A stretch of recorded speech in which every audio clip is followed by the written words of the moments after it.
English Story Story 1 Chocolate Tears Camilla Chomp was a very greedy, gluttonous little girl. She hardly had any friends because she thought it was much more fun to spend her time alone, eating cake and pudding. Her parents were worried, so they took all the sweet food in the house and hid it. So Camilla left the house, desperately looking for something sweet to eat. And she went until she ended up in a small abandoned hut full of old pots and glasses of all shapes and sizes. Out of all of them, the one that most caught Camilla's attention was a shiny little bottle made of gold-colored glass. It seemed to be full of chocolate, and Camilla took a quick swig. It was delicious, but she felt a strange tickling sensation. So she read the label. Glass tears, it said.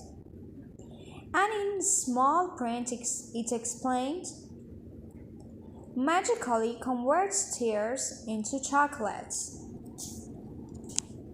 Wow, was Camilla excited.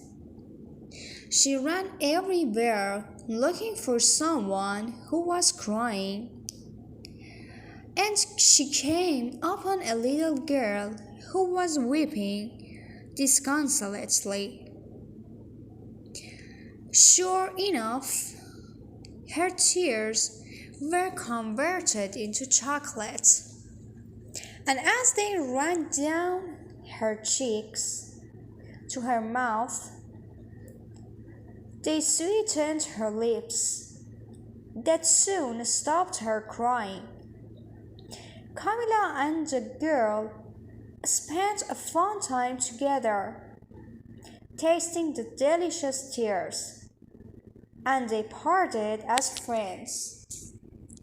Something similar happened with a woman who had dropped some plates, and with an old man who couldn't find his walking stick.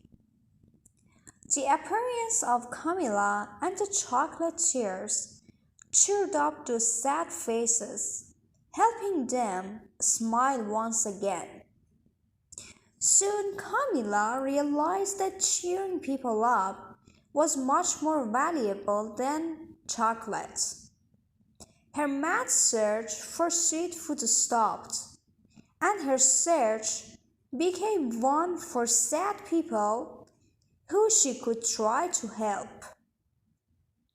And from those sweet encounters came a mountain of friends that filled her life with meaning and happiness. Story 2 A Flower a Day. Once upon a time, there were two friends who lived in a place with their families, who worked in service of the king. One of these boys knew a girl he liked so much that he wanted to give her a present. One day, he was walking with his friend in the main palace hall, and he saw a big vase filled with the loveliest flowers you could imagine. He decided to take one to give to the girl, thinking that no one would see him do so. He did the same thing the next day, and the next, and the next, until one day the king noticed how few flowers were left in the vase. He was so angry that he called everyone in the palace to assemble. When they were all before the king, the boy thought he should say it had been him who took the flowers. However, his friend told him to be quiet, because the king would be terribly angry with him. The boy was paralyzed with fear, but when the king came near, he decided to confess. As soon as the boy said that he had done it, the king went red with anger. But on hearing what the boy had done with the flowers, a smile appeared on the king's face, and he said, "I couldn't have thought of a better use for my flowers." And from that day, the boy and the king became great friends. They went to the vase and took two of those wonderful flowers, one for the girl and the other for the queen.